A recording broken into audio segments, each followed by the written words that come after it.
Pernah nggak sih kalian buat konten yang menurut kalian itu udah bagus, tapi ternyata tetap sepi penonton?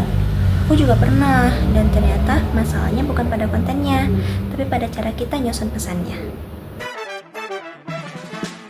Halo teman-teman semuanya, aku Nazwa Alaida Vina. Di video ini, aku bakal berbagi pengalamanku selama mengikuti mata kuliah penulisan konten kreatif. Aku bakal ceritain mulai dari materi yang paling berkesan, bagaimana aku belajar membuat hook yang menarik, perubahan kemampuan yang aku rasakan setelah mengikuti perkuliahan ini, dan juga bagaimana ilmu yang aku dapatkan bisa diterapkan dalam kehidupan sehari-hari. Jadi simak video ini sampai selesai ya. Sebelum mengikuti mata kuliah penulisan konten kreatif ini, aku tuh nganggap kayak buat konten itu adalah sesuatu yang sederhana. Kupikir selama informasi itu udah disampaikan maka konten itu udah selesai. Tapi setelah ngikutin perkuliahan ini, aku sadar bahwa proses membuat konten itu ternyata jauh lebih kompleks dari itu. Dan buat konten itu ternyata membutuhkan strategi tertentu agar pesan yang kita sampaikan itu bisa diterima dengan baik oleh audiens kita. Selama ngikutin perkuliahan ini, aku belajar banyak hal baru tentang dunia konten digital. Setiap materi yang disampaikan itu nggak hanya menjelaskan tentang teori, tapi juga mengajak kita untuk memahami bagaimana perilaku audiens di media sosial saat ini. Aku mulai paham sih kenapa ada konten yang bisa langsung menarik perhatian audiens, dan ada juga konten yang diabaikan penonton meskipun informasinya itu penting. Pengalaman perkuliahan ini juga buat aku lebih peka terhadap berbagai bentuk konten yang aku lihat setiap hari di media sosial.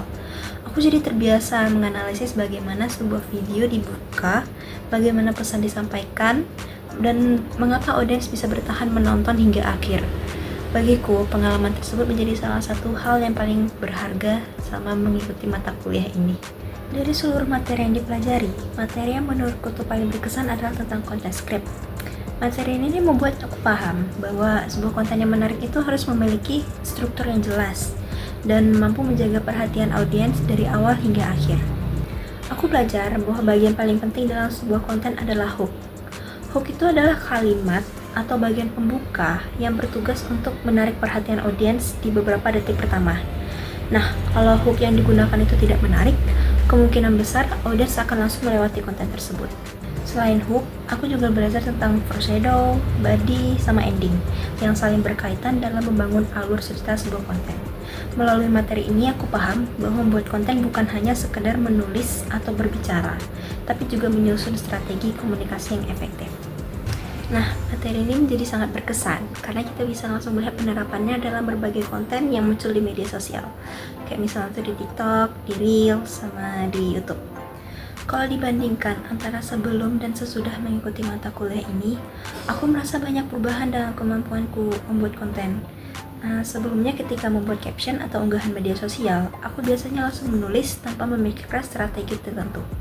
Bahkan hanya menulis emoticon aja, yang penting ada konten yang udah diupload. Tapi sekarang aku lebih paham bahwa setiap konten harus memiliki tujuan yang jelas dan disusun berdasarkan kebutuhan audiens. Aku mulai terbiasa menentukan ide utama, membuat hook yang menarik, dan juga menyusun alur penyampaian pesan agar lebih mudah dipahami oleh audiens. Aku juga jadi lebih percaya diri dalam membuat skrip, menulis caption, menulis berita kegiatan, dan juga merancang konsep konten untuk media sosial.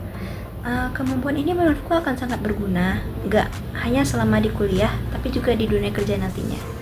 Sebagai penutup, aku merasa mata kuliah penulisan konten kreatif ini memberikan banyak pengalaman dan pengetahuan baru yang sangat bermanfaat. Aku belajar bahwa sebuah konten yang baik tidak hanya tentang informasinya, tapi juga harus mampu menarik perhatian, menyampaikan pesan dengan jelas, dan memberikan dampak bagi audiensnya. Dari mata kuliah ini, aku jadi lebih paham cara menyusun ide, membuat skrip, dan mengemas sebuah pesan agar lebih menarik untuk disampaikan melalui berbagai media digital. Gak lupa aku ucapkan terima kasih kepada dosen pengampu dan teman-teman semua yang telah menjadi bagian dari proses pembelajaranku ini. Semoga ilmu yang diperoleh dapat terus diterapkan dan dikembangkan di masa depan nanti. Terima kasih sudah menonton dan sampai jumpa di kesempatan berikutnya. Dadah! Assalamualaikum!